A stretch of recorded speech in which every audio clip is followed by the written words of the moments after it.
De bus gaat door het berglandschap van de Abruzzen. Escher wennen in Rome en reizigen meitiets vaak naar dit gebied. Met 2 ezels, een pakezel en een schildersezel. In de dwarpjes maken hij sketsen. De tekening die Escher hier maken had er inderdaad broekt voor stel even mijn spiegel. En dat wordt voor jongens hier van zijn eerste optische illusies, waarin hij echt radicaal 2 hele verschillende dingen bij elkaar brengt, als het ware. Maar net altijd verloren hij de werkelijkheid.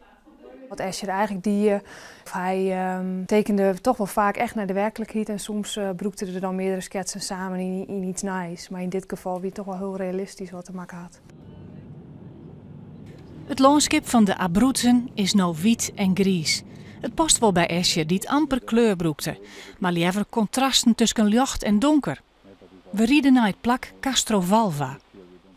En hij zei ook wel dat in Italië dat het daar inspiratie vond in het landschap en dat het daarom ook net zo volle behoefte had om zijn eigen ideeën uit te werken. En dat is juist ook heel mooi in zijn tentoonstelling straks, dat zeker in dat wat betierdere werk, dat Italiaanse landschap zoals dit, staat er echt wel heel erg centraal. En pas later gaat er meer zijn eigen ideeën, zijn eigen mentale gedachten is maar verbeelden in wat complexere prenten als het ware.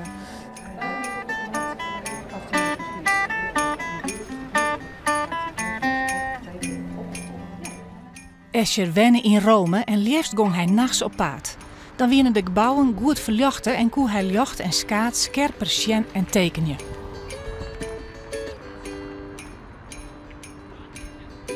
De Italiaanse Escher-samler Federico Giudiziandrea is dus gids. Hij liet dus de gebouwen zien die het Escher tekenen.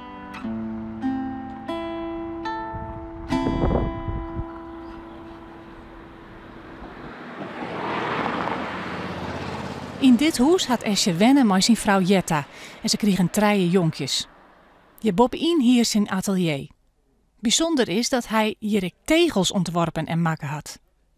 Alleen nog in het onrecht liggen nog een paar tegels, maar waar is de rest van de tegels bleun? Doveva venirci a abitare mia figlia, sì. Poi non se n'è fatto più niente, abbiamo cominciato ad affittarlo a B&B, sì. Non si poteva lasciare là. Allora un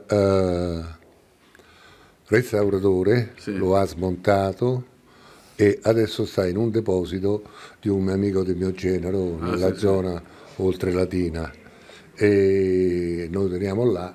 Se in un futuro cederemo l'appartamento lo cediamo, facciamo rimettere. Sì. Intanto signora, io le ho portato un piccolo presente. Oh, grazie. Grazie, molto gentile, grazie. Noi abbiamo dei documenti, noi abbiamo. And also get some new findings. We understood that the tiles not disappeared, but the guy put the tiles in some place close to Naples, so maybe sometime we will have the possibility to bring the tiles back. Maar intussen had Federico jet dat de eigenaar de tegels net verkeepje wil.